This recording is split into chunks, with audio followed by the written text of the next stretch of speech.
मैं कहानी सुना रहा था उस दिन रजौरी गार्डन में, और वो कहानी है बड़े जबरदस्त एक आदमी की जो बहुत दानी था। उसका नाम था दानचंद।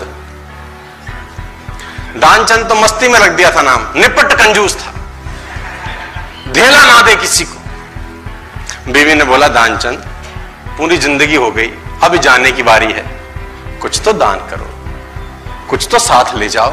उसने बोला दान नहीं होता, मेरा स्वभाव नहीं है, मैं क्या करूं। उसने बोला गंगा ही नहाओ, कुछ तो धुलेंगे। तो घर से 12 किलोमीटर दूर गंगा जी। उसने बोला चलो गंगा जी नहाने में कौन सा पैसा लगता है। पैदल पैदल गया 12 किलोमीटर, क्योंकि ऑटो करूंगा तो। गंगा जी पहुंचा। अब बोला वहां घाट पे जाऊंगा तो पंडा मिलेंगे, वो मांगेंगे। वो मैंने मुर्दा घाट गया कि वहां तो साला कोई झंझट नहीं, इतना कंजूस। अब कहते हैं कि भगवान को मस्ती सूझी। भगवान ने कहा ऐसा आदमी नहीं देखा। अब वो जैसे ही डुबकी मारने अंदर झुका, भगवान पंडा का रूप बना के सामने प्रकट हो गए। जैसे ही बाहर निकला, भगवान ने कहा जजमान की जय हो। उसने बोला तुम कौन हो? बोले हम पंडा हैं, बड़े संतोषी ब्राह्मण हैं, वैसे तो यहां कभी कभी आते हैं, तुम्हारे ऐसा भी कोई ना कोई कभी ना कभी आता है, साल साल भर का खाना दे जाता है। उसने बोला साल भर का? हम तो नहीं दे सकते हैं। बोला महीने का दे दो। बोला हम तो एक दिन का भी नहीं दे सकते। तो भगवान ने बोला कुछ तो देना पड़ेगा, पंडा बन के आए थे, बोले कुछ तो। उसने बोला चलो एक धेला देते हैं। तो उस जमाने में चलता था धेला। भगवान ने बोला चल तो धेला ही दे। बोला वो भी अभी नहीं है, उधार ले लो। भगवान ने बोला चल उधार ही टेक तो। उसने बोला उधार है, फिर कभी देंगे। तो बोला ठीक है। गया वापस 12 किलोमीटर, थका हारा, 12 गया था, 12 आया, थका आया, घर में आके सो गया। थोड़ी देर बाद घर का दरवाजा खटखटाया। जजमान की जय हो। बीवी ने दरवाजा खोला, देखा तो वही पंडा। बोला हाँ। बोला वो आपके पति देव ने कुछ उधार लिया है, वो लेने आए। पत्नी ने आदमी को जगाया, जागो, किसी पंडा को कुछ कहने को दे आए थे? बोले हाँ। बोला आ गई हैं बाहर। बोला जाके कह दो कि उनका तबीयत खराब है। अब कंजूसी देखो। अब वो जाके बोली उनकी जी तबीयत बहुत खराब है।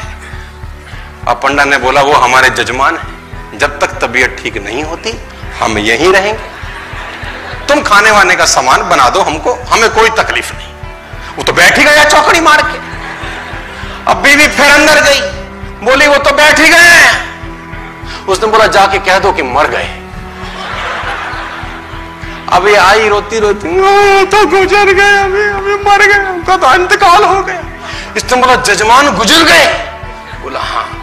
बोला तुम कहां गांव में जाके अकेली औरत खबर परोगी, हम खुद ही खबर कर देते हैं। बाहर गए और जब तक तो वो रोकती तब तक तो बताए सबको कि दानचंद गुजर गया, दानचंद। अब धीरे धीरे धीरे भीड़ इकट्ठी होनी शुरू, धीरे धीरे धीरे भीड़ इकट्ठी होगी, दानचंद के घर में इकट्ठे हो गए। अब दानचंद को बांध लिया, ले जाने की बारी। अब वो बीवी रोवे, ये मरे नहीं है। लोगों ने बोला ये तुम्हारा मोह है, ऐसा तुम्हारा मोह है, सबको होता है। और वो कमबख्त भी बंद गया, सांस रोक के बैठा है। अब उसको ले जाने लगे, राम नाम सत्य है, और वो भी चल पड़ा। इतना निपट कंजूस, चिता पे रख दिया। भगवान ने बोला दुनिया हमसे हारती है, हम इससे हार गए। भगवान ने बोला ये मर जाएगा साला, कुछ देगा नहीं। भगवान ने बोला हम जजमान के कान में कुछ कहना चाहते हैं। लोगों ने बोला कह दो महाराज, अब तो बस तैयारी है। भगवान ने उसके कान में बोला आया हूं बैकुंठ से, तुझ संग नाता जोड़। मैं बैकुंठ से आया हूं, तेरे संग नाता हमने जोड़ा है, हम भगवान है, आंखें खोल। इसको लगा अरे वाह वाह, तो खुद भगवान आ गए। जैसी आंखें खोली, देखा सामने वही पंडा, फिर आंखें बंद कर ली। भगवान ने बोला भाई तू मांग ले, क्या मांगता है, तेरे से कुछ मांगने नहीं आए। इसने बोला हमको कुछ नहीं चाहिए, बस धेला छोड़ दो और जाओ। तो इतना कंजूस,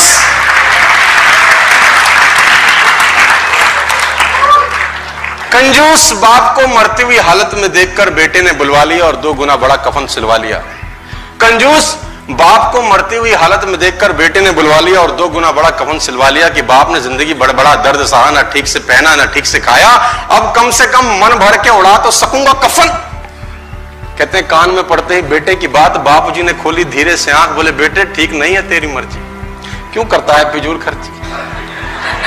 इस कफन के आधे कपड़े से मेरी लाश ढकना, आधा संभाल के रखना, कपड़ा है रखा रहेगा, खराब नहीं जाएगा, तू जब मरेगा तेरे काम आएगा। इतनी कंजूस